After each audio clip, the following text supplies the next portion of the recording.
আপনাদের শ্রীপাদ কমতে আমার ভক্তিপূর্ণ প্রমাণ কৃপা করুণা স্বীকার করবেন।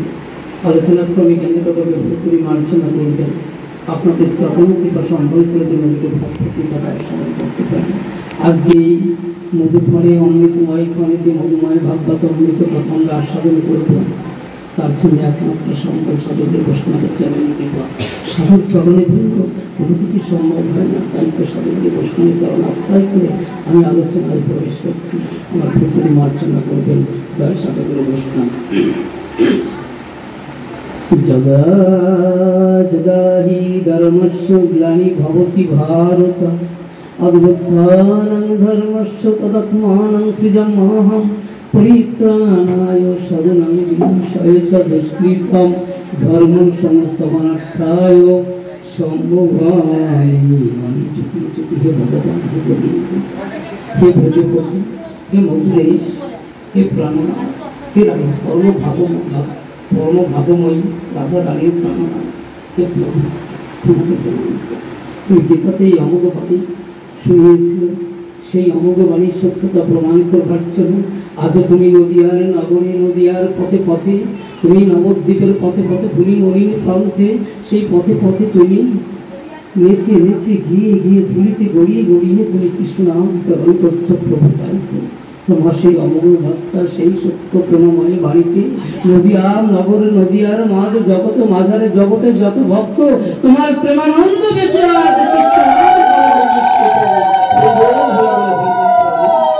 তাই তো তোমার এই অমৃতময় বাণীর সত্যতার আস্বাদনে, প্রেমের আস্বাদনে প্রভু মহাজনী গেয়েছে তোমার বন্দনা গান। প্রণমীহ পরিকাল সর্বযুগে সার, হরিনাম সংকীর্তন তাহাতে প্রচার। হরিগৌর পাপাচ্ছন্ন অন্ধকারময় পূর্ণ শশধাম চৈতন্য সচি গর্ব সিন্ধু মদে চন্দ্রের প্রকাশ পড়ে গেল তীব্র বিকাশে প্রভু। তুমি সেই জগতের সমস্ত পাপকে, সমস্ত অন্ধকারকে তুমি দূরীভূত করবার জন্য তুমি নিত্যানন্দকে সঙ্গে তুমি প্রভু আবির্ভূত হয়েছ। জগৎ জীবকে করুণা করবার জন্য ও পরিহত জীবকে কৃষ্ণময়ী জীবকে তুমি করুণা করে বৃন্দাবনে দুর্গ ধামে নিয়ে যাওয়ার জন্য তোমার প্রেমময় মধুকর মধু তরঙ্গে কৃষ্ণ নামে ভাষা দিয়ে তুমি চলে যাবে মধু বৃন্দাবনে। প্রভু তোমার আমাদের করুণা তোমার কৃপার পাত্র নেই, তবু তুমি কৃপা করেছো প্রভু। তাই তো তোমার বন্দনা গান, তোমার কথাই সত্য জগতের বুকে পৃথিবীতে আছে যত নগরাদি গ্রাম সর্বত্র প্রচার হইবে মোর নাম। প্রভু তুমি বলেছো পৃথিবীতে আছে যত নগর আদি গ্রাম সর্বত্র প্রচার হইবে মোর নাম। প্রভু তোমার প্রেমময় বাড়িতে প্রেমের তরঙ্গে ভাসতে ভাসতে নদীয়ার ভক্ত, জগতেরও ভক্ত, বিশ্বে বিশ্বে সমস্ত জায়গায় ছুটে চলেছে সেই প্রেমের তরঙ্গে। তাই তো কৃষ্ণ নাম আজ সারা বিশ্বে এইভাবে তরঙ্গায়িত হচ্ছে প্রেমের আনন্দ। প্রভু আমরা কত অভাব, আমরা কত অবুঝ, আমরা কত অজ্ঞান প্রভু তোমাকে পেয়েছি। তোমার বন্দনা কীর্তন করতে গিয়ে তুমি যে যুগে অবতীর্ণ হয়েছো প্রভু, সেই জগতে এই জগতের সেই যুগের বন্দনা কীর্তন করতে গিয়ে মহাজন বললেন প্রণমীয় পরিকাল সর্বযুগে সারা। আহারে এই কথাটার তাৎপর্য যদি আমরা উপলব্ধি করি, আমরা মর্মে মর্মে বুঝতে পারবো যে জীবনের প্রতি পদে পদে আমরা কত ভুল করে, কত ভুল পথে পরিচালিত হচ্ছি, নিচের অন্ধকারের জগৎটাকে আরো প্রত্যাহার করে তুলছি।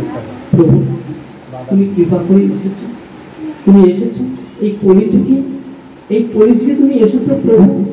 আবার কি তুমি আসবে? আবার কি তোমার পাবো? আবার কি তোমার দেখা পাবো? তোমার করুণা পাবো? তোমার করুণায় তোমার নামে প্রেম তরঙ্গে কৃষ্ণ কৃষ্ণ বলে হানিতাই হানিতাই বলে গৌর গৌর বলে কি কাঁদতে পারবো প্রভু? সেই গল্প হবে কিনা জানি না প্রভু।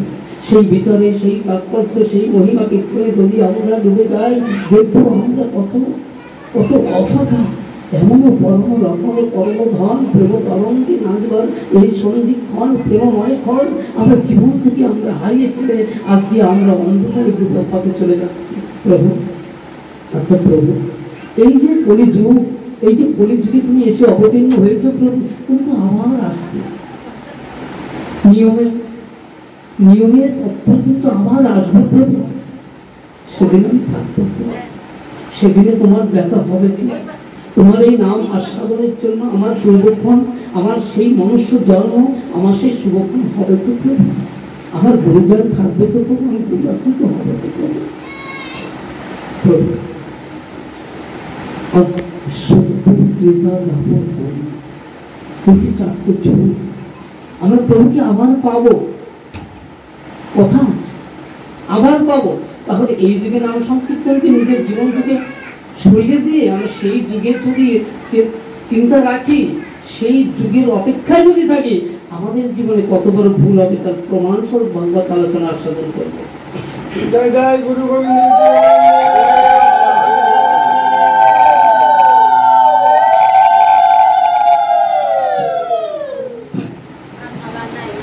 আমরা সেই তত্ত্বটা যদি আস্বাদন করি, আমরা বুঝতে পারি আমাদের জীবনের জন্য ভজন সাধন কত প্রয়োজনীয়। এই শুধু হারিয়ে গেলে আর জীবনে জমবে তো? আমরা মানুষই এসেছি ভগবানের কৃপাতে, আবার মানুষের জন্মাবো, সেই আস্বাদন করবার, সেই সঙ্গ করবার, সেই সাধু সঙ্গ করবার সৌভাগ্য হবে তো? প্রভু তুমি কৃপা করেছ, তুমি কৃপা করেছ, তুমি আদি গুরু রূপে তুমি অবতীর্ণ হয়েছ, চৈতন্য রূপে তুমি অবতীর্ণ হয়েছ। তাই তো তোমার কৃপায় সাধুগুরু বৈষ্ণবের সঙ্গ করতে করতে গুরু দীক্ষা মন্ত্র দীক্ষা গ্রহণ করে আগে গুরু কৃপা বলে সাধুগুরু কৃপা বলে একজনের সাধু সঙ্গ করছি। প্রভু তুমি যদি আবির্ভূত না হতে প্রভু, কে দয়াল নেতাইছ, তুমি যদি কৃপা না করতে তাহলে আমাদের পক্ষে সাধু সঙ্গ সম্ভব হতো না। আজকে আমাদের সাধু সঙ্গ হচ্ছে, আমার নেতাই গৌর কৃপা বলে আজকে আমাদের সাধু সঙ্গ হচ্ছে। বন্দে শ্রীকৃষ্ণ চৈতন্য নিত্যানন্দ সবিত গৌরোদয়ে পুষ্পবন্ত চিত্ত সন্দোষ তোমাকে প্রণাম করতে হবে। হে নিত্যানন্দ দয়াল ভগবান, ভক্ত বাৎসল ভগবান, করুণার নিদান, করুণার সাগর, হে দয়াল নেতাই ছিল প্রভু, তোমাকে প্রণাম করতে। হে দয়াল, হে প্রভু, আর কোন জন্মে কি তোমার কৃপা পাবো প্রভু? এই জন্ম যদি বিফলে যায় প্রভু, তাহলে আমার ভয় থাকবে না আমাদের, কারণ তোমার কৃপা বলে, সাধুগুরু বৈষ্ণবের কৃপা বলে প্রভু আমি মানুষের জন্মেছি। আবার যখন তুমি আসবে সেই সন্ধিক্ষণ, সেই শুভক্ষণ, সেই অমৃতময় মধুক্ষণ প্রভু, সেদিন তো আমি মানুষের থাকতে পারবো না প্রভু। সেদিন মানুষের জন্ম, আমি যে জন্মাবো তার মতো মানুষের মতো কোনো কাজটাই করে যাচ্ছি না প্রভু, সেদিন তো থাকতে পারবো না। তাই প্রভু আজকে সাধুগুরুর কৃপা বলে সাধু সমাবেশে প্রভু তোমার কৃপায় সাধু সঙ্গ হচ্ছে, সেই সাধু সঙ্গে প্রভু আজকে তোমার জয় কীর্তন করতে করতে তোমার চরণে প্রভু এই প্রণাম নিবেদন করে দিলাম প্রভু। তুমি কৃপা করে হে দয়াল বাচ্চা, হে অদ্বৈত চাও, হে শ্রী বাচ্চা, হে গদাধর, হে প্রভু সবাই কৃপা জগতের চিত্তি প্রভু। তোমাদের চরণে এই নিবেদন, স্বর্গীয় আত্মা ভক্ত প্রাণ রঞ্জিত বিশ্বাস এবং সমাগত কাল দিবস অনুষ্ঠানে আগত সকল ভক্ত বৃন্দের প্রভু দয়াল নিতাই চাঁদ করুণার নিদান ভক্ত বৎসল ভগবান, হে নিতাই চাঁদ তোমার কৃপায় সবাই যেন গৌর প্রেম হয়, সবাই গৌর চরণে প্রেম হয় প্রভু, কৃষ্ণ চরণে প্রেম হয় প্রভু। তুমি সবাইকে কৃপা করে প্রভু পরিবর্তন সভ্য ত্রেতা দাপট করি, শাস্ত্রীয় বিচারে, শাস্ত্রীয় ব্যাখ্যায়, শাস্ত্রীয় প্রমাণে বলছেন সভ্য ত্রেতা দাপট করি। চারটে যুগে এক দিব্য যুগ হয়, এক দিব্য যুগ, একাত্তর দিব্য যুগে এক মন্বন্তর, 14টা মন্বন্তর আছে। এই 14টা মন্বন্তরের মধ্যে আমরা বৈবস্বত মন্বন্তরের 28তম কলিতে আমরা জন্মগ্রহণ করেছি। এই 14 মন্বন্তরে, এই 14 মন্বন্তরের মধ্যে সপ্তম মন্বন্তর বৈবস্বত মন্বন্তর। এই বৈবস্বত মন্বন্তরের 28তম কলিতে ভগবান গৌর হরি আবার আবির্ভূত হবেন। তোমার মধুময় লীলা, মধুময় নবদ্বীপ লীলা, মধুময় চৈতন্য লীলা, মধুময় ব্রজ লীলা আমরা আস্বাদন করছি প্রভু, সবই তোমার কৃপা প্রভু, তোমার কৃপা। তাই মহাদেব, তাই কৃষ্ণ দ্বৈপায়ন বেদব্যাস ভাগবতের বন্দনা করতে গিয়ে বললেন, শ্রীমদ ভগবতাং নৌমি অমূল্যং প্রণাম শুভম যস্য শ্রবণ অধ্যয়ন মাত্রেন শ্রী গোবিন্দ চরণে লভগতি। এই যে মধুর বার্তায় জগতের আর কোনো গ্রন্থ কি নিয়ে আসবেন?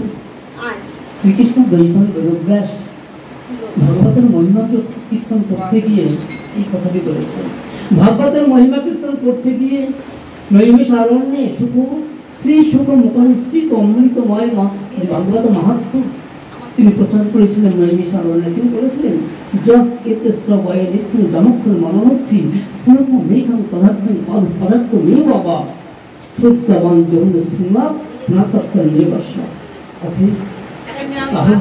প্রথম শ্লোকে কি বললাম না, প্রথম শ্লোকে বলেছি এই যে অমূল্য পুরাণ ভাগবত পুরাণ, মুকুট পুরাণ, মুকুট মানে শ্রীমদ ভাগবত, এই ভাগবত যদি কেউ অধ্যয়ন করে, যদি কেউ শ্রবণ করে, এই ভাগবতের কৃপায় যদি একান্ত চিত্তে ভক্তিপূর্ণ হৃদয়ে ভক্তিপূর্ণ ভাবে যদি কেউ এই অমর পুরাণ ভাগবত মুকুটমণি বা পুরাণ মুকুটমণি ভাগবতের অমৃতময় তত্ত্ব আস্বাদন করে, তাহলে ভাগবতের চরণের কৃপায় তার কি হবে না, শ্রী গোবিন্দ চরণ তার রতি হবে, প্রেম হবে।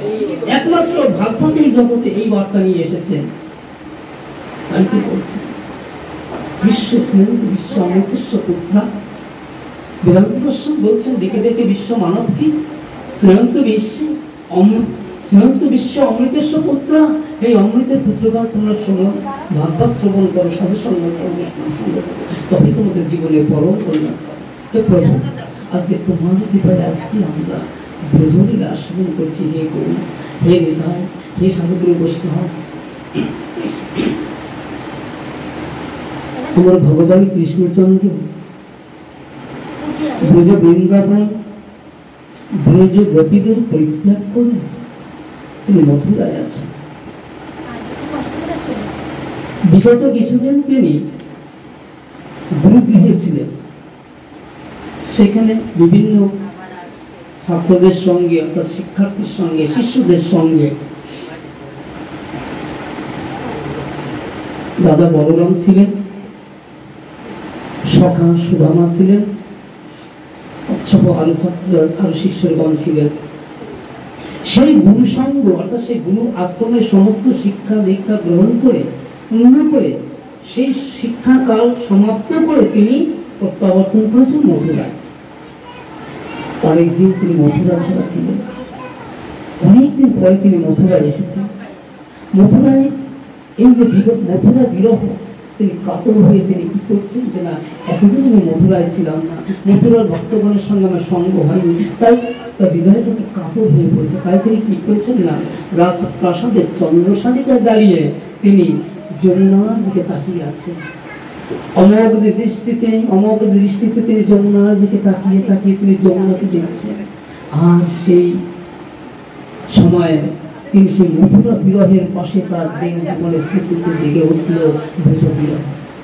তিনি দেখছেন অমোঘ দৃষ্টিতে চেয়ে চেয়ে দেখছেন যমুনাকে, আর মনে মনে বন্দনা গাইছে, যমুনা হে যমুনা, হে কালিন্দে, হে কৃষ্ণা সখী, হে ঘনশ্যামা, হে মেঘমালা, হে বলাকা, হে আজকে আমি দাঁড়িয়ে দাঁড়িয়ে তোমাকে দর্শন করছি, আর তুমি আমার শ্রীবদন দর্শন করছো। হে যমুনা, তুমি আমাকে দর্শন করতে করতে আমার বদন দর্শন করে আমার মনে হয় তুমি না কিছু প্রেমানন্দ পেয়েছো। তাই তো তুমি উত্তল তরঙ্গ তুলেই তুমি আমার দিকে ছুটে আসছো। তোমার এই উত্তল তরঙ্গের মধ্যে আছে কৃষ্ণ প্রেমানন্দের তরঙ্গ, আর তোমার তরঙ্গ দেখতে গিয়ে আমার হৃদয়ে জেগে উঠেছে ব্রজ বিরহের তরঙ্গ। তখন বলছে যে যমুনা, তোমার তরঙ্গের মধ্যে তো কৃষ্ণ প্রেমানন্দ রয়েছে, তোমার কৃষ্ণ প্রেমানন্দের তরঙ্গ দেখতে গিয়ে আমার হৃদয়ে জেগে উঠল ব্রজ বিরহের তরঙ্গ। আমি পিতা নন্দকে ছেড়ে এসেছি, মাতা যশোমতীকে ছেড়ে এসেছি, আমার ব্রজ গোপী, আমার মহাভাবময়ী, আমার প্রেমময়ী রাধারানীকে ছেড়ে এসেছি। আমার বিরহ বেদনা আর সহ্য করতে পারছি না। এই যে বিরহ, রোজবিরহ যে ব্যথা, আমি সে ব্যথা সহ্য করতে পারছি না। তিনি তখন বিচলিত হয়ে পড়েছেন, ব্যাকুল হয়ে পড়েছেন ব্রজনার ব্রজবিরহ। তখন সেই সময় তিনি মনে মনে চিন্তা করলেন যে এই যে ব্যথার সময়, এই যে বেদনার সময়, এই যে বিরহ কাল, এই সময় আমাকে সান্ত্বনা দেওয়ার মতো পৃথিবীতে আর কেউ নাই, আছে একজন, সে হচ্ছে আমার প্রিয়, আমার সখা, আমার উদ্ধব। তখন তিনি একান্তে উদ্ধবকে ডেকে নিলেন। উদ্ধবকে ডেকে নিয়ে বলছেন একান্তে নির্জনে একটি কক্ষে বসে হাতে হাত দিয়ে বলছেন, উদ্ধব,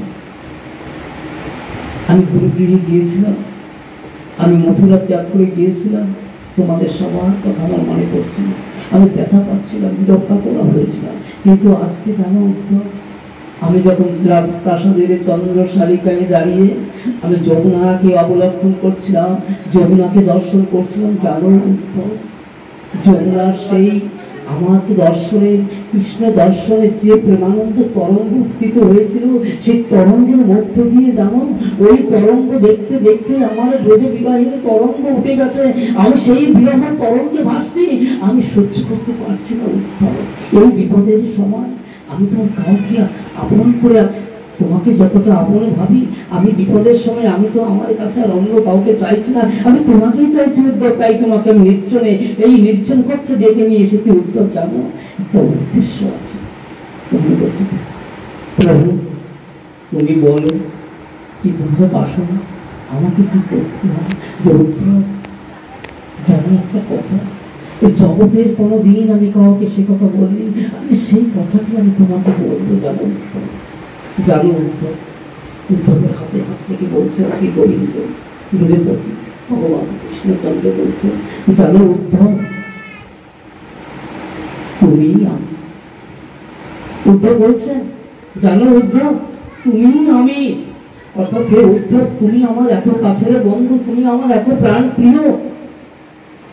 আমার মনে হয় যে আমি কৃষ্ণ, তুমি সখা, তুমি আমি। অর্থাৎ আমি কৃষ্ণচন্দ্রই, তুমি উদ্ধব। আমি তোমাকে এত ভালোবাসি। জানো উদ্ধব, এই বিপদকালে তুমি ছাড়া আমার কোনো কাজ হবে না। তুমি একটি কাজ করতে পারলে উদ্ধব, তুমি যাও না সেই ব্রজ বৃন্দাবনে, যাও না উদ্ধব। আমার মা কেমন আছে? আমার মা যশোমতী কেমন আছে? আমার পিতা নন্দ কেমন আছে?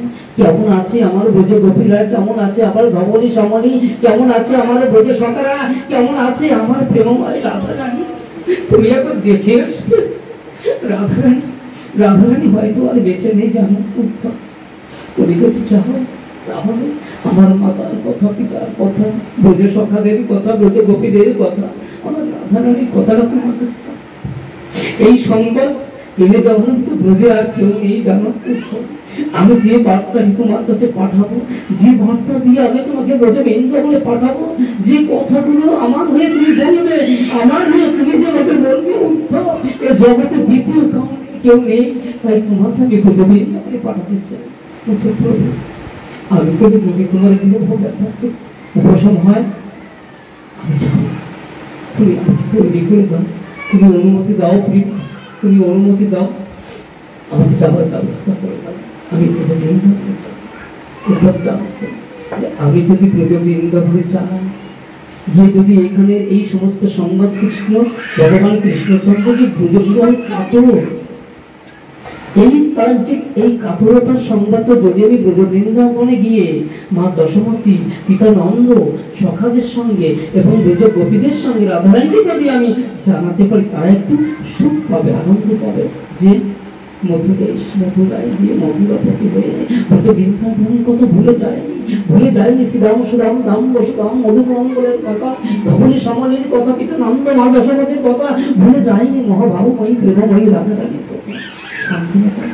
তাই তিনি কি করলেন, তিনি যাওয়ার ব্যবস্থা করে ব্রজ বৃন্দাবনে গিয়ে, সেই ব্রজ বৃন্দাবনে গিয়ে তিনি প্রথমে দেখা করলেন পিতা নন্দের সঙ্গে, তার সঙ্গে সময় পাঠ করলেন। সমস্ত রাত রজনী জেগে কৃষ্ণ কথা আলোচনা হলো, পরম সুখ পেলেন মা যশোমতী, পিতা নন্দ, তাদের সঙ্গে সাক্ষাৎ করে তখন মনে মনে ভাবছি, আমি বৃন্দাবনে এসেছি। এই সুযোগ, এই সৌভাগ্য তো সবার হয় না। এই বৃন্দাবনে এসেছি ব্রজ গোপীদের সঙ্গে সাক্ষাৎ করবো না, এটা হতে পারে না। আমাকে ব্রজ গোপীদের সঙ্গে সাক্ষাৎ করতে হবে। আমাকে সেই নিকুঞ্জ বনে যেতে হবে, সেই নিকুঞ্জ বনে গিয়ে গোপীদের সঙ্গে দেখা করতে হবে। আর দেখতে হবে কোথায় সে রাধারানী। যে রাধারানীর কথা স্মরণে আসলে আমার গোবিন্দ মথুরায় থেকে অর্ধরাত্রে গভীরে রাত্রে নিদ্রিত অবস্থায় নিদ্রিত জ্ঞানে রাধা রাধা বলে কেঁদে ওঠে। সে রাধারানীর কথা তিনি সর্বত্র বলে, সে রাধারানীকে আমাকে দর্শন করতে হবে। তখন তিনি চলতে চলতে চলতে চলতে সেই বিপিনে নিকুঞ্জ ব্রজ বিপিনে গিয়ে প্রবেশ করলেন। প্রবেশ করে তিনি গোপীদের সঙ্গে সাক্ষাৎ করলেন। গোপীদের সঙ্গে সাক্ষাৎ হওয়ার সঙ্গে সঙ্গে তারা এই অভূতপূর্ব এই উদ্ধবকে দেখে তারা অত্যন্ত আশ্চর্য হয়ে গেলেন। কি রূপ! অভিন্ন কৃষ্ণচন্দ্র, অভিন্ন কৃষ্ণচন্দ্র পাশাপাশি দাঁড়িয়ে রাখলে উদ্ধবকে দেখতে যেমন ব্রজ বিপিনে সেই ব্রজপতি, সেই জনার্দন কৃষ্ণচন্দ্র, সেই বর্ণনা, সেই প্রেম, সেই সিংহার রাজ, সেই রসরাজ, অভিন্ন ছিল দুটো দেহ। তাকে দেখে মনে মনে বলছে আমার কৃষ্ণচন্দ্র কোথায় গেল, আমার কৃষ্ণচন্দ্র বোধহয় ব্রজ বিপিনে আবার এসেছে রাধা রানীর সঙ্গে সাক্ষাৎ করবার জন্য। তখন যখন তাদের সেই মোহটা কাটলো, সঠিকভাবে অবলম্বন করে দেখলেন না কৃষ্ণচন্দ্র নয়, কৃষ্ণের মতো একই রকম অবয়ব, যিনি আরাধ্যের ভক্ত, কৃষ্ণের ভক্ত, তিনি বুঝতে পারলেন যিনি অবশ্যই কৃষ্ণের ভক্ত হবে। তাই গোপীদের সঙ্গে যখন সাক্ষাৎ হলো তখন গোপীরা বলছেন, আচ্ছা উদ্ধব, একটা কথার উত্তর দিতে পারো? কি উত্তর হচ্ছে? আচ্ছা বলো তো, গোপীদের সঙ্গে সাক্ষাতের পরে গোপীরা এতদিন কৃষ্ণ বিরহে আছেন, সেই গোপীরা প্রশ্ন করছেন তাকে না উদ্ধবকে। আচ্ছা, যে ব্রজ গোপীদের তুলনা জগতে কিছুর সঙ্গে হয় না, যে ব্রজ গোপীদের ধূলিকণা চরণ ধূলি পাবার সৌভাগ্য ব্রহ্মণ হয়নি, সেই ব্রজ গোপীরা প্রশ্ন করছেন উদ্ধবকে, শ্রীমান উদ্ধবকে। তাহলে উদ্ধবের সামর্থ্য হবে তো সেই প্রশ্নের উত্তর দেওয়ার সামর্থ্য হবে তো? কিন্তু ভগবান তার সহায় থাকে, আর কোনো বাধাই বাধা হয় না। তারা প্রশ্ন করলেন, ব্রজ গোপীরা উদ্ধবকে প্রশ্ন করছেন, আচ্ছা উদ্ধব বলো তো, ভগবান কৃষ্ণচন্দ্রের মধ্যে ছেড়ে গেল কেন? আমরা ভগবানকে যে ভালোবেসেছি, এই ভালোবাসার তো কোনো হেতু ছিল না। জগৎ সংসারে আমরা সবাই সবাইকে ভালোবাসি স্বার্থের জন্য, স্বার্থ না থাকলে ভালোবাসি না বলছেন। আচ্ছা উদ্ধব, এই জগৎ সংসারের মতো ভালোবেসেছিলাম আমরা ভগবান কৃষ্ণচন্দ্রকে, আমরা ভগবানের কাছে থেকে কিছু আশা করি, শুধু ভালোবাসতে চেয়েছিলাম। আচ্ছা, যে এই যে হেতুশূন্য ভালোবাসা, এই হেতুশূন্য ভালোবাসাকে পরিত্যাগ করলে কেন মথুরায় এই প্রশ্নটি করেছিল? আচ্ছা, এই প্রশ্নের কোনো উত্তর উদ্ধবের কাছে? আমাদের ভালোবাসার মধ্যে কোনো হেতু ছিল না যে হে গোবিন্দ হোক প্রাণনাথ, আমরা তোমাকে ভালোবাসছি, এই প্রতিদানে তুমি আমাকে প্রীতি করো, প্রেম করো, ভালোবাসো। আমরা কিছুই চাই, আমরা তো শুধু তাকে সুখ দিতে চাইছিলাম। সংসারের বন্ধনটা কোথায়? সংসারের বন্ধনটা কোথায়? স্বার্থ নিয়ে ভালোবাসার সংসারে কোনোদিনও সংসারের বাঁধন দৃঢ় হয় না। গোপীরা নিঃস্বার্থ ভালোবাসেছিল, তাই গোবিন্দকে মানতে পারলেন না। এই স্বার্থের জগতে ভালোবেসে কি সংসারগত যা ভগবান? হরে কৃষ্ণ, সবাইকে সঙ্গে আচ্ছা একদম কথা বলবেন না, ব্রজলীলা আস্বাদন করুন। ব্রজলীলার কথা স্মৃতিভঙ্গ হলে বলা যায় না।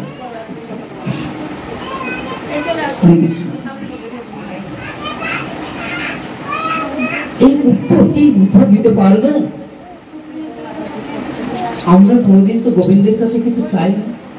আমরা চেয়েছিলাম আমাদের গোবিন্দ আমাদের প্রীতিতে, আমাদের প্রেমে, আমাদের ভালোবাসায় আমাদের গোবিন্দ সুখী হোক, আনন্দে থাকে। মথুরেশ ব্রজপতি কৃষ্ণ ভগবান তিনি কেন আমাদের ত্যাগ করে গেলেন? উদ্ধব, এই কথাটা তো উত্তর দাও তো। উদ্ধব অবাক হয়ে গেলেন, এই প্রশ্ন কি উত্তর দেবেন? কিন্তু ভগবান কৃষ্ণচন্দ্র জানতেন ভগবান যার সহায় থাকে তার কোনো বাধাই বাধা নয়। ভগবান কৃষ্ণচন্দ্র জানতেন যে ব্রজবিপিনে গিয়ে যখন গোপীদের সম্মুখীন হবে, গোপীরা এমন এমন প্রশ্ন করবে, সেই প্রশ্নের উত্তর দেওয়ার মতো সামর্থ্য উদ্ধবের থাকবে কিনা সম্ভব হচ্ছে। তাই তিনি আগে থাকতে তিনি তাকে সতর্ক করে তাকে অভিজ্ঞ করে দিয়েছিলেন, জ্ঞান দান করেছিলেন। তিনি ঠিক অর্থাৎ এই শ্লোকের মানেটা হচ্ছে যে যখন গোপীরা এই ধরনের প্রশ্ন করবে তখন তুমি তাদের এই শ্লোকটি শোনাবে। এই শ্লোকের অর্থ হচ্ছে যে ব্রজগোপীদের বলবে যে আমি কখনো আমার ভক্ত ছাড়া নই, আমি কখনো বৃন্দাবন ছাড়া নই, আমি কখনো গোপী ছাড়া নই। তাহলে তারা শান্ত। তাই তিনি বললেন, কিন্তু তাতে কি হয় জানো? বলছে উদ্ধব, জানো আজকে কৃষ্ণ বিরহে আমরা আমাদের হৃদয়ের মরুভূমি তৈরি হয়ে গেছে। বেঁচে থাকার মতো আমাদের এতটুকু অবলম্বন নেই। আমরা যে হৃদয়ের চেতনার, যে প্রেমের, যে বিরহ প্রেমের সরোবরে বাস করি না, সেখানে জল যেন সব শুকিয়ে যাচ্ছে। কারণ সরোবরের জল যদি শুকিয়ে যায়, কুমিরগুলি যেভাবে প্রাণ পেয়ে বেঁচে থাকে, যেভাবে প্রাণ ধারণ করে, মনে হয় কাদার মধ্যে মাথা গুছি, সেই কাদার মধ্যে মাথা গুছি আমরা বেঁচে আসি। সেই কাদাটুকু কি, সেই কাদাটুকু কি জানো উদ্ধব? সেই কাদাটুকু হচ্ছে ভগবান যাওয়ার সময় বলেছিলেন, অক্ষুর রথকে যখন ডাকছিলেন, রথ থেকে নেমে বলেছিলেন যে ব্রজ গোপীরা আমি আজ যাচ্ছি, কাল আসবো। এই যে দশতলা কাল বলে গিয়াছে ছিল, সেখানে রাখে যমুনার অনিকে। ওই যে বলে গেছে কাল আসবো, সেই আশাতেই আমরা বেঁচে আছি। তখন এইভাবে প্রেম প্রলাপ করতে করতে তখন তাদের মধ্যে কৃষ্ণ বিগ্রহ গেছে, এত তীব্র হয়ে জেগে উঠলো। তখন মথুরার দিকে মুখ করে সমস্ত ব্রজ গোপীরা তখন সেই প্রেমময় সঙ্গীত হরিগীত গাইতে লাগলো মথুরার দিকে লক্ষ্য করে। তখন সেই হরিগীত শ্রবণ করে উদ্ধব মনে মনে ভাবছে যে আমরা মথুরায় ভগবানকে দর্শন করেছি, আমরা মথুরায় ভগবানের কৃষ্ণ গুণাগুণ করি, আমরা ভগবানের সেবা পূজা বন্দনা করি, কিন্তু এই ব্রজ বিপিনে ব্রজ গোপীরা ভগবানের উদ্দেশ্যে যে প্রেমময় সঙ্গীত পরিবেশন করছে, হরে কৃষ্ণ সামলা, হরে কৃষ্ণ, এই যে প্রেমময় সঙ্গীত, যে হরিগীত, প্রেমময় হরিগীত গাইছে, উদ্ধব বুঝতে পারলেন যে এই হরিগীতে কি হতে পারে, এই হরিগীতে ত্রিভুবন পবিত্র হয়ে যাবে। তাই উদ্ধব বলছে, উদ্ধবের মুখের কথা এটা শ্রী ভগবানের বাক্য, যে যেখানে আমার হরি কথা, যেখানে হরি গুণগান হয়, যিনি হরি গুণগান করেন, যারা হরি গুণগান শ্রবণ করেন, তারা হরি গুণগান করে, তারা হরি গুণগান শুনে তারা পবিত্র হয়ে যাবে। এই হরি গুণগান যে দিয়ে হয়, সাধুগুরু বৈষ্ণবের কৃপায়, ভাগবতের কৃপায়, হরির কৃপায় সে গৃহ পবিত্র হয়ে যায়।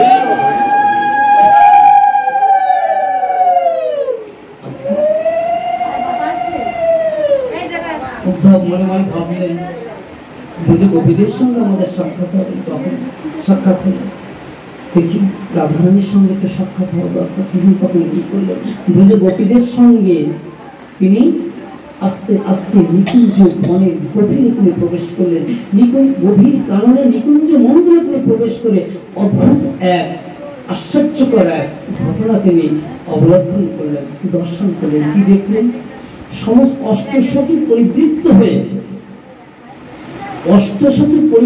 হয়ে ঘনীভূত একটি প্রেমময় মূর্তি ঘোড়া সারায় নিয়ে শুয়ে আছে। তখন তিনি মনে মনে ভাবলেন, কৃষ্ণ বিরহ কাতরা এই প্রেমময়ী মূর্তি শ্রীমতী রাধারানী।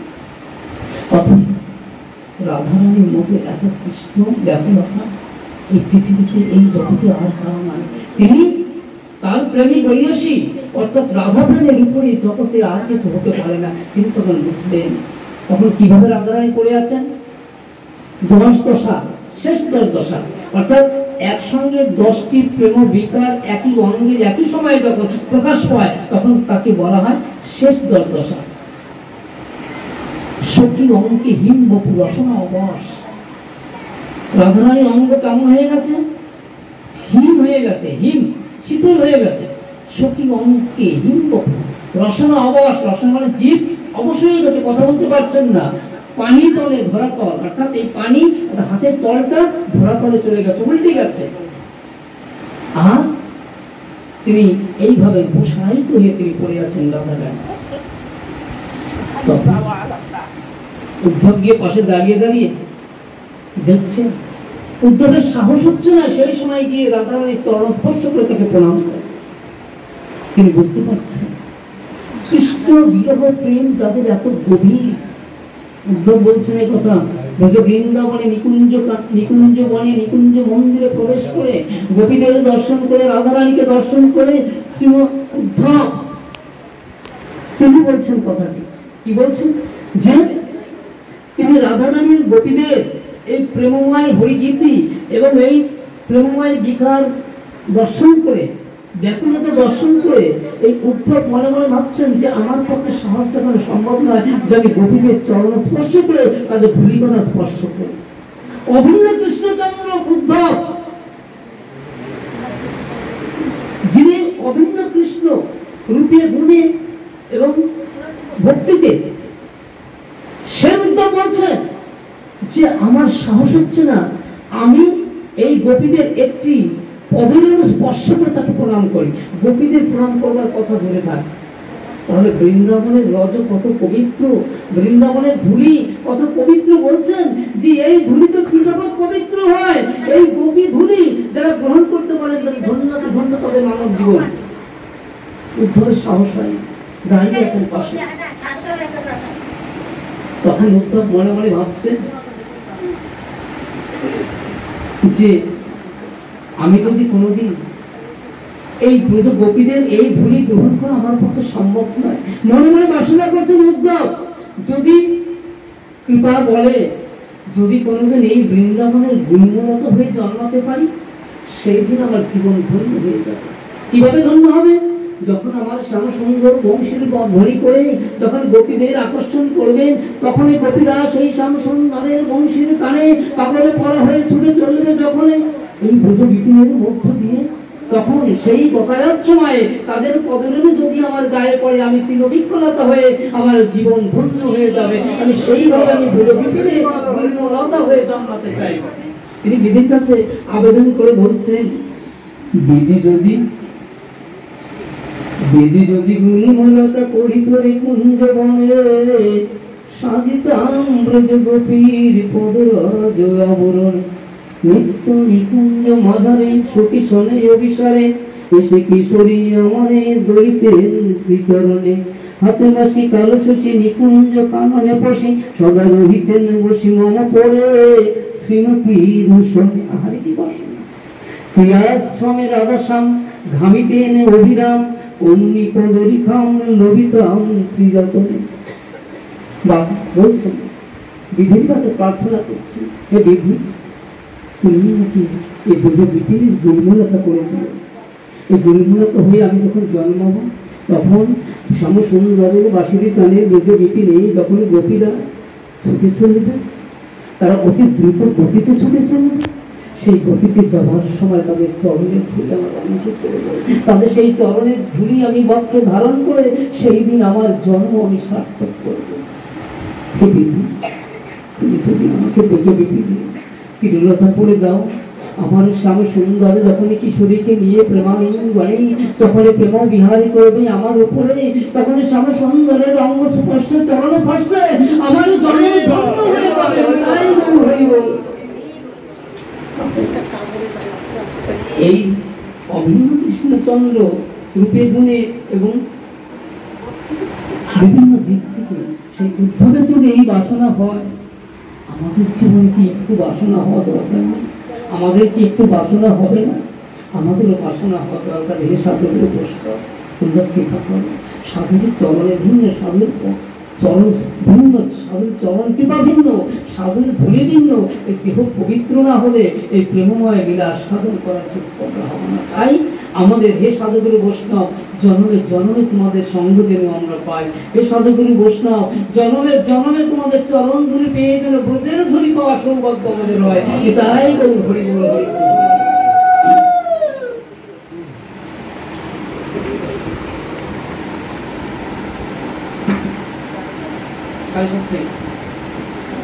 আর 10 মিনিট বলে রাধারানীর কথা বলে একটু শেষ করি।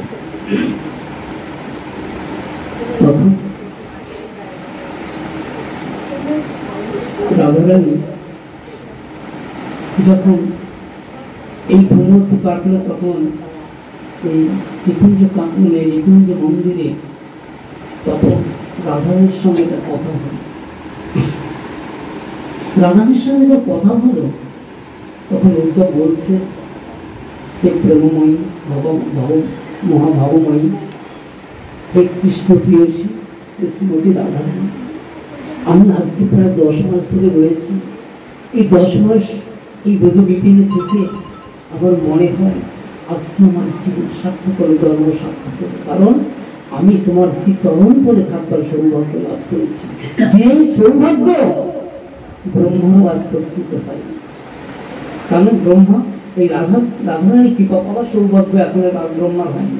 তাই বলছেন যে আমি ব্রজ বৃন্দাবনে এসে এই যে তোমার চরণ করে আমি এতদিন পর্যন্ত কাটিয়ে গেলাম, থেকে গেলাম, বাস করে গেলাম, এটা আমার পরম সৌভাগ্য। রাধারানী আজকে অনেকদিন গত হলো, আমার বন্ধু তোমার সাংসদ তোমার প্রাণনা আমাকে পাঠিয়েছে কেন জানো? বলছি হ্যাঁ, উত্তর বল কেন পাঠিয়েছে? পাঠিয়েছে যে আমি এখানে এসে যা দেখলাম, দর্শন করলাম, আমি অবাক হয়ে গেলাম, অভিভূত হয়ে গেলাম। আমি ব্রজ বৃন্দাবনে না আসতে এই ব্রজ বৃন্দাবনের যে গোপীদের যে কৃষ্ণ বিরহ, কৃষ্ণকে তারা কত ভালোবাসে এটা আমি কোনোদিন জানতে পারতাম।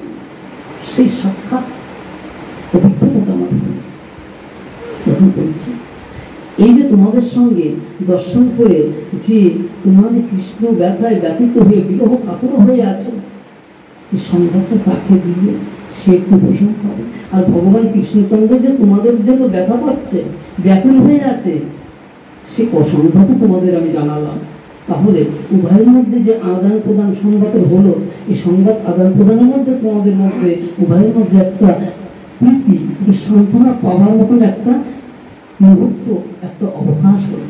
এটা সত্যি তো আমি ব্যথা পাচ্ছি, আমার সংবাদ যদি আর একজন জানে যে আমার জন্য ব্যথা পাচ্ছে, আর তার সংবাদটা যদি আমি জানি যে সে আমার জন্য ব্যথা পাচ্ছে, আমি তার জন্য ব্যথা পাচ্ছি, এই যে আদান প্রদান তাহলে সবাই কিন্তু একটু সান্ত্বনা পায়। প্রশ্ন হয় ব্রজ বিপিনের কিন্তু ধারাটা কিন্তু উল্টো। কি অদ্ভুত কৃষ্ণলীলা, কি অদ্ভুত প্রেমময়ী লীলা। ধ্যান চিত্তে আস্বাদন না করলে এগুলো মর্ম উপলব্ধি করা যায় না। কৃষ্ণ কথা যদি মর্মাহত হয়ে কৃষ্ণ ব্যাকুলতা নিয়ে রাধারানীর সেই ব্যাকুলতা হৃদয়ে নিয়ে যদি কৃষ্ণ রস আস্বাদন করা না যায়, তবে কৃষ্ণ আস্বাদন সার্থক আসে।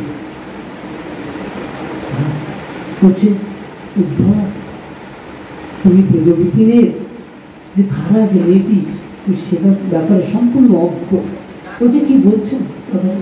আমি এই ব্রজে এতদিন রয়েছি, তোমার চরণ কৃপায় তোমার চরণে রয়েছি, আর আমি ব্রজ সম্বন্ধে আমার কোনো অভিজ্ঞতা হবো না? বলছে না না না, তুমি কৃষ্ণ প্রিয় সখা মানছি, তুমি কৃষ্ণ প্রসাদ ছাড়া কিছু গ্রহণ করো না, কোনো কিছুই না, আহারে বিহারে সবসময় তুমি কৃষ্ণকে স্মরণ রাখো, কিন্তু এত কৃষ্ণ ভক্ত হয়েও তুমি এই ব্রজপ্রেমের সম্বন্ধে তুমি সম্পূর্ণ অনভিজ্ঞ। ব্রজপ্রেমের তত্ত্ব তুমি কিচ্ছুই জানতে পারো নি এখন এতদিন ব্রজ বৃন্দাবন থেকে। উদ্ধবের মতো ভক্ত 10 মাস কাল ব্রজ বৃন্দাবনে থেকে রাধারানী বিচার করে বলছেন, উদ্ধব এই ব্রজপ্রেম সম্বন্ধে তোমার কিঞ্চিত মাত্র ধারণা জন্মায়নি।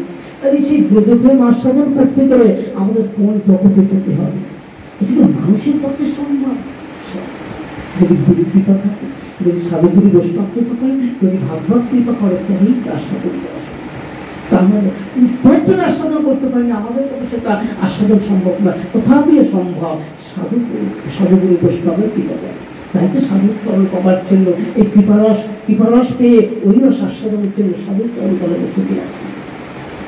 তুমি রাধারানী কি বলছো? বলছে হ্যাঁ, তুমি যদি এই ব্রজ বিপিনের যে ব্রজ বিরহ, শ্যাম সুন্দরের জন্য গোপীদের যে বিরহ, শ্যাম সুন্দরের জন্য আমার যে বিরহ, সেটা যদি সঠিকভাবে বলতে জানতে, তাহলে এক মুহূর্তের জন্য তুমি কখনো বলতে না তোমার শ্যাম সুন্দর ব্রজ বিরহে কাঁদো।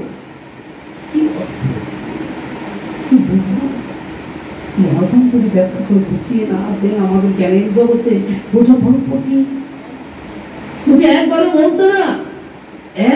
বলতে না যে শ্যাম সুন্দর আমাদের বিরহে কাঁদো। জানো তো আমরা ভগবানকে যে প্রেম নিবেদন করেছি না, তার মধ্যে কোনো হেতু নেই। তুমি মনে মনে ভাবছো শ্যাম সুন্দর, তুমি মনে মনে ভাবছো শ্যামসুন্দর আমাদের বিরহে কাতর, এই কাতরতার কথা শ্রবণ করে আমরা আনন্দ পাবো, আমরা সান্ত্বনা পাবো। না না উত্তম, সম্পূর্ণ ভুল, সম্পূর্ণ ভুল। আমরা জানো উত্তম, আমরা শ্যামসুন্দরকে শুধু ভালোবাসি কেন জন্য? তাতে আনন্দ দেবার জন্য। আমার শ্যামসুন্দরের যদি আমরা হাসি মুখ দেখি, আমরা যত নরকেই থাকি, যত কষ্টেই থাকি, আমরা যদি আমাদের শ্যামসুন্দরের সেই শ্রী মধুর মুখের হাসিটা আমরা দর্শন করতে পারি, আমরা প্রেমানন্দে থাকি। জানো আমাদের হৃদয় না বড় কঠিন, আমাদের হৃদয় বড় কঠিন। বলছি না না শ্রীময়ী, তুমি কি বলছো মহাভাবনী, তোমার হৃদয় কঠিন। তুমি যেভাবে কৃষ্ণ প্রেমের বিরহ কাতরা হয়ে মুসাহিত হয়ে পড়ে আছো, গোপীরা যেভাবে হরিগীতের মধ্যে দিয়ে তাদের বিরহ প্রেম প্রকাশ করলো, আমি তো জগতে কারো মুখে এইভাবে, কারো বদনে, কারো সঙ্গে, কারো কাছে এইভাবে আমরা হরি বিরহ প্রকাশ দেখিনি, দর্শন করিনি, শুনিনি। তাহলে তুমি এই কথা কেন বলছো? তুমি বুঝতে পারছো না উদ্ধব, তুমি বুঝতে পারছো না। তোমাকে বুঝিয়ে বলছি, তুমি যে কৃষ্ণ বিরহ কাতরতা আমাদের বললেন, কৃষ্ণ আমাদের বিরহে কাতর, এই কথাটা শুনে সত্যি আমাদের ভগবানের হৃদয়ে যতটা নবনীর মতো নরম, আমাদের এই হৃদয়ে যদি নবনীর মতো নরম হতো, নুনির মতো নরম হতো, তাহলে কৃষ্ণ বিরহ কথা শুনে আমাদের হৃদয় খণ্ড খণ্ড হয়ে যেত, আমরা বেঁচে থাকতে পারতাম না। ওদের আমরা মরে গেছি কি? আমরা তো বেঁচে আছি উত্তম। তাহলে এতে কি প্রমাণ হয় না আমাদের ভগবান কৃষ্ণচন্দ্র ব্যথার জগতে আছে? আমাদের ভগবান কৃষ্ণচন্দ্র মথুরায় গিয়ে আমাদের জন্য ব্যথা পাচ্ছি, সেই বিরহ ব্যথা শ্রবণ করে আমরা এখনো জীবন ধারণ করে আছি। আমরা যদি সত্যি সত্যি আমাদের হৃদয়ে নবনী কৃষ্ণ ভগবানের মতো নরম হতো, আমাদের হৃদয়ে যদি কমন হতো, তাহলে ওই কৃষ্ণের বিরহ কথা শুনে আজকে আমাদের হৃদয় খণ্ড খণ্ড হয়ে যেত, আমাদের জীবনপাত হয়ে যেত, আমরা বেঁচে থাকতে পারতাম। প্রমাণ হলে তো আমাদের হৃদয় কঠিন। কৃষ্ণ উদ্ধব তোমাকে একটা কথা বলি, আমাদের হৃদয় কঠিন, তাই কৃষ্ণ বিরহ কথা শুনে আমরা বেঁচে আছি। জগতের সংসার, তাই ভগবানের বিরহ।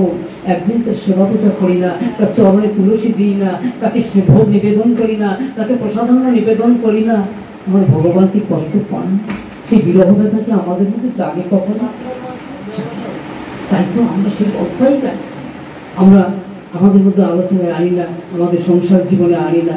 তাহলে আমরা এই শাস্ত্রীয় কথা, ভাগবততার মধ্যে থেকে আত্মসত্যের দিকগুলো যদি আমরা গ্রহণ না করি, তাহলে আমাদের জীবনে বড় ব্যর্থতা। আবার সেই গৌরকে কবে পাবো, আবার নিতাই চাঁদকে কবে পাবো? এই জগতে পেয়েছি, এই জগতেই আমাদের ভজনা করে পেতে হবে। তবে উদ্ধব তোমাকে একটা কথা বলছি। কি কথা বলো? বলছে দেখো, তুমি আমাদের কাছে কৃষ্ণ বিরহের কথা বলেছ, ঠিক আছে, কিন্তু তোমাকে আমি বারণ করে দিচ্ছি দ্বিতীয় কথা, এই যে ব্রজ বিরহ কৃষ্ণ প্রেমের বিরহে আমরা কাপড়া হয়ে আছি, এই সংবাদ খবরদার কখনো মথুরেশকে জানাবে না, মথুরেশকে জানাবে না, শ্যামসুন্দরকে বলবে না। আচ্ছা রাধারানী কেন? ব্যাপারটা তো বুঝতে পারবে না। তোমাদের বিরহ কাতরতার কথা শুনলে কৃষ্ণচন্দ্র তো আনন্দ পাবে।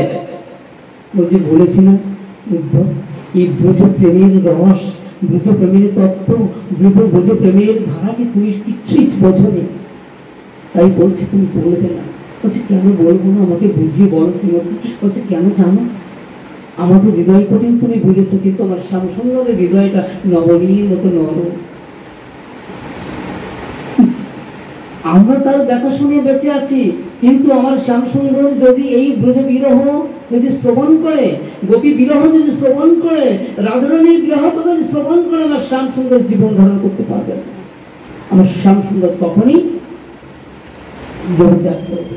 অতএব আমাদের এই একটু বিরহ কাতরতার কথা শ্যামসুন্দরকে জানিয়ে আমাদেরকে সান্ত্বনা দেওয়ার জন্য, আমাদেরকে সান্ত্বনা দান করবার জন্য আমার শ্যামসুন্দরকে এত বড় কষ্ট দিল না। আমার শ্যামসুন্দরের হৃদয় নবনীর মতো নরম। এই ব্রজ বিরহের খবর তার যখন হৃদয়গোচর হবে, শ্রুতিগোচর হবে, তখন আমার শ্যামসুন্দর আর কিছু থাকতে পারবেন না। অতএব আমার শ্যামসুন্দরের এত বড় ক্ষতি আমরা চাই না। তাই তুমি এই ব্রজ সংবাদ বিন্দু মাত্র তুমি দেবে না, বারণ করে দেবে। তুমি এসছো, আমার ব্রজনাথ তোমাকে পাঠিয়েছে, তবে একটা কৌশল তোমাকে বলে দিচ্ছি। বল সংবাদ দেবে, এই বিরহ কাতরতার এত প্রকার হচ্ছে সংবাদ একদিনে দেবেন, ক্ষণে ক্ষণে দিনে দিনে 2, 4, 5, 10 দিন বাদে বাদে একটু একটু করে সংবাদ। তাহলে কি হবে না, ক্ষণে ক্ষণে দিলে তার সহ্য ক্ষমতাটা থাকবে, কিন্তু ধারণ করতে পারবে। যেন উত্তর তোমাকে প্রমাণ স্বরূপ একটা কথা বলে, একটা বস্ত্র যদি পুরনো হয়, জীর্ণ হয়, সেটা থেকে জল নিম্ন থেকে যদি একবার জোরে টিপে দেওয়া যায় না, ওই বস্ত্রটা ছিঁড়ে দেবে। আমার কৃষ্ণচন্দ্র না, আমাদের প্রেমের সাগরে হাবুডুবু খেতে খেতে না নরম হয়ে গেছে, একদম কোমল হয়ে গেছে, কোমলে হৃদয়, কোমলে দেহ। যদি বোঝে প্রেমের বোঝে বিরহ শোনে না, তখন ওই বস্ত্রের মতো নিম্নাতে গিয়ে না একদম ছিটে যাবে। শ্যামসুন্দর এত বড় ক্ষতি আমরা চাই না, তাই এইখানে আস্তে আস্তে ধীরে ধীরে বলবে, ধর্তকে বলছে, ব্যথা হতো হৃদয়ে, ব্যথার বাক্যে, ব্যথার শুনে তিনি বলছেন, শ্রীমতী হে মহাভাবময় হে রাখবে, তোমার আর কিছু বলার আছে তুমি বলবে, আমি তো অতি শীঘ্রই আমি মথুরার দিকে গমন করব। তখন রাধারানী আর কথা বলতে পারছেন না, কথা বলতে বলতে কৃষ্ণের বিরহ ব্যথা এতটাই প্রকার হয়ে গেছে, তিনি কথা বলতে পারছেন না। তখন একটি চিঠি, একটি পত্র তার হাতে তুলে দিলেন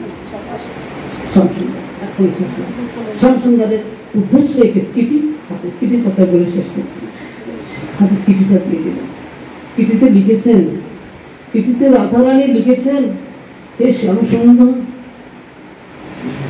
হে শ্যামসুন্দর, তুমি আমাদের কোনোদিন ভুলে যেও না। শ্যামসুন্দর, তুমি তো দেখেছো, তুমি তো জানো, দেখেছো গগনে চন্দ্র ওঠে, চন্দ্র উঠলে কি হয়, চন্দ্রের হৃদয়ে, চন্দ্রের বক্ষদেশের মধ্যে কলঙ্ক রেখাগুলো কিন্তু ফুটে ওঠে, কালো কালো দাগ দিয়ে। শ্যামসুন্দর, তাহলে চন্দ্র সেই কলঙ্ক নিয়ে চিরকাল আকাশে উদিত হয়, কেউ তাকে দোষারোপ করে না, কোনো ব্যক্তি চন্দ্রকে দোষারোপ করে না, সেই কলঙ্ক নিয়ে সে আকাশে উদিত হয়ে জগৎকে আলোকিত করে, জগৎ তার মহিমা গান গায়, জগৎ সুন্দর হয়, জগৎ তার সুন্দরের সেই সৌন্দর্যের সুন্দর গান মহিমা গান গায়। শ্যামসুন্দর, তুমি আমাদের ভুলে যেও না। আমি শ্রীমতী রাধারানী, আমরা গোপীগণ, তোমার কি হে কৃষ্ণচন্দ্র, তোমার হৃদয় আকাশে আমরা উদিত হয়েছি। আমি তো কলঙ্কিনী, কৃষ্ণ কলঙ্কিনী, আমি রাধা, আমি কৃষ্ণ কলঙ্কিনী, সমস্ত গোপী, সমস্ত আমরা যারা আছি সবাই কৃষ্ণ কলঙ্কিনী। আমরা চাঁদের কলঙ্কের মতো মথুরায় পড়ে আছি, আমরা ভুজ বিপিনে পড়ে আছি।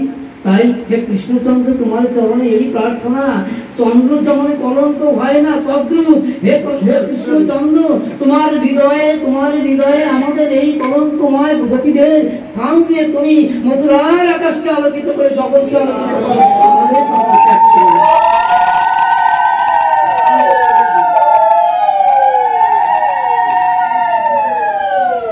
তাই আমার কৃষ্ণচন্দ্র যখন গৌর অবতারে শ্রীকৃষ্ণ চৈতন্য মহাপ্রভুকে জগৎকে কৃতকৃতার্থ করবার জন্য, উদ্ধার করবার জন্য, প্রতিরোধ করবার জন্য তিনি আসেন।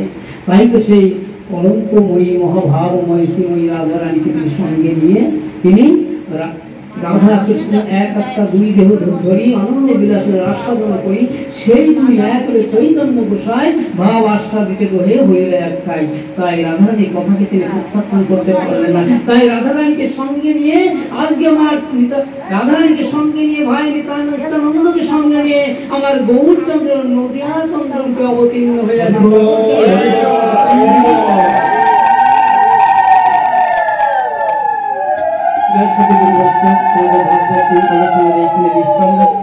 আলোচনা করলে যদি কোনো ভুল ত্রুটি হয় অপরাধ মার্জনা করবেন, কৃপা করবেন, জন্মের জন্য অপরাধের মধ্যে সাথে সঙ্গ পায়, ভাগবত সঙ্গ পেয়ে ক্ষুদ্র ভুলকে ভূন্য করতে পারে। জয় সকল।